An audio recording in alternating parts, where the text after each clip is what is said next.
दोस्तों नमस्कार। बैर हाउल ऑनलाइन क्लासेस में आप लोगों का बहुत बहुत स्वागत है। आज हम आप लोगों को कक्षा 10 के हिंदी का पहला चैप्टर श्रमविभाजन और जाति प्रथा का क्वेश्चन आंसर को बनाएंगे।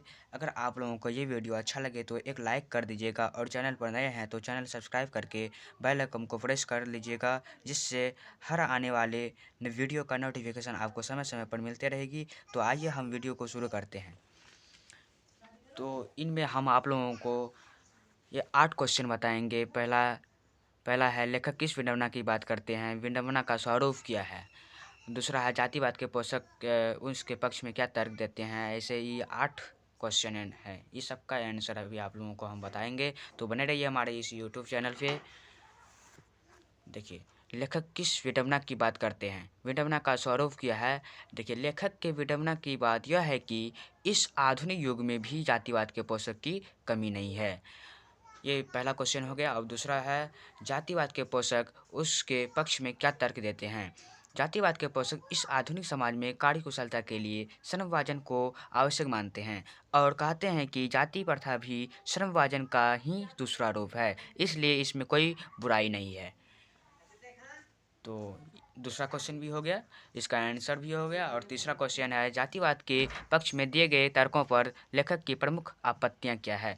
जातिवाद के पक्ष में दिए गए तर्कों पर लेखक की पहली आपत्ति यह है कि जाति प्रथा श्रम विभाजन के साथ साथ लोगों का भी विभाजन करती है। श्रम विभाजन निश्चय ही सभ्य समाज की आवश्यकता है, परंतु किसी स्थान सभ्य समाज में कार्य के साथ साथ लोगों का विभाजन सही विभाजन नहीं है। तो ये 3 क्वेश्चन हो गया है।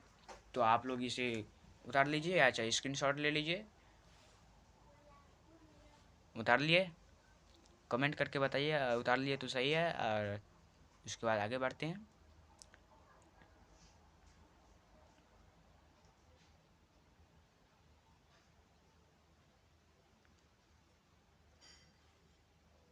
हो गया? फिर अब आगे बढ़ते हैं। अब है चौथा क्वेश्चन। देखिए, जाति प्रथा भारतीय समाज में श्रम विभाजन का स्वाभाविक रूप क्यों नहीं कही जा सकती है। तो देखिए, भारत की जाति प्रथा की एक और विशेषता यह है कि यह श्रमिकों का स्वाभाविक विभाजन ही नहीं करती, बल्कि श्रमिकों को एक दूसरे के उच्च नीच को दर्शाता है, जो विश्व के किसी भी समाज में नहीं पाया जाता है। तो ये चौथा क्वेश्चन हो गया, इसे भी आप लोग उतार लीजिएगा। और पांचवा क्वेश्चन है, जाति प्रथा भारत में बेरोजगारी का एक प्रमुख और प्रत्यक्ष कारण कैसे बनी हुई है।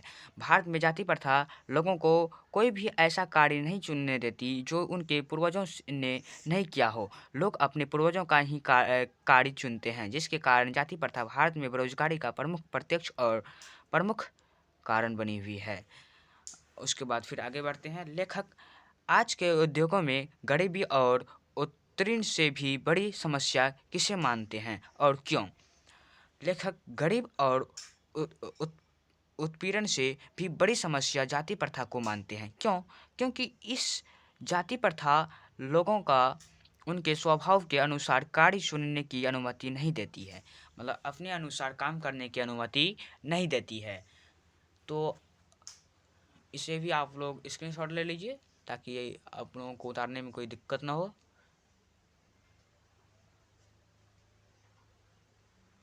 ये हो गया। तो फिर अब आगे बढ़ते हैं। छठा क्वेश्चन हो गया। अब 2 क्वेश्चन बचा है, 7वां और 8वां। देखिए, लेखक ने पाठ में किन प्रमुख पहलुओं से जाति प्रथा को एक हानिकारक प्रथा का स्वरूप दिया है। देखिए, इस पाठ में लेखक ने कई पहलुओं से जाति प्रथा को एक हानिकारक प्रथा बताया है, जिसमें आर्थिक और रचनात्मक पहलू सबसे प्रमुख है। जिसमें क्या सबसे प्रमुख है? आर्थिक और रचनात्मक पहलू सबसे प्रमुख है। ठीक है, अब आगे बढ़ते हैं। 8वां क्वेश्चन में क्या है, सच्चे लोकतंत्र की स्थापना के लिए लेखक ने किन विशेषताओं को आवश्यक माना है। लेखक ने किन आवश्यक लोक किस किन विशेषताओं को आवश्यक माना है। तो देखते हैं। लोकतंत्र की स्थापना के लिए लेखक ने लोगों के बीच दूध पानी के मिश्रण जैसा भाईचारों को आवश्यक माना है। ये लेखक इस बात का प्रयोग करते हैं कि दूध में जैसे पानी मिला देने से दूध दूध का ही रंग होता है, पानी का रंग नहीं हो जाता। उसी प्रकार अगर भाईचारों में भी इसी का मिश्रण हो तो कोई इन्हीं का आवश्यक है। तो बने रहिए हमारे इस चैनल पे।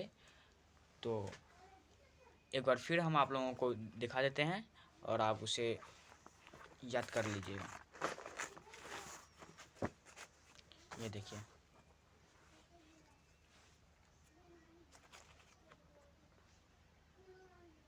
इसे आप लोग उतार लीजिए। अगर आप लोगों को कोई दिक्कत हो तो कमेंट कीजिएगा, उसको हम सुधारेंगे और बताएंगे भी।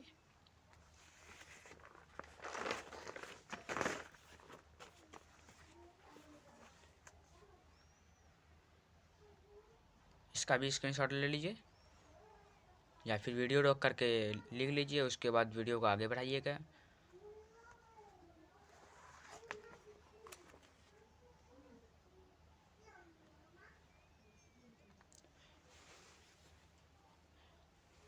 हो गया, इनका भी स्क्रीनशॉट ले लीजिए और वीडियो रख करके हो सकता है तो लिख लीजिए।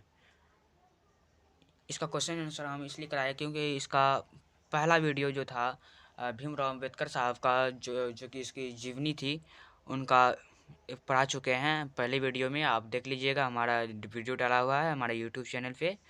और इसमें भीमराव अम्बेडकर की जीवनी के बारे में दिया हुआ है, उसका जन्म कब हुआ है, वो कहाँ पर जन्म लिया, वो किस प्रदेश से है, कहाँ किस गांव से है, वो किस दलित में किस परिवार में जन्म लिया, उस सब की जानकारी दिया हुआ है।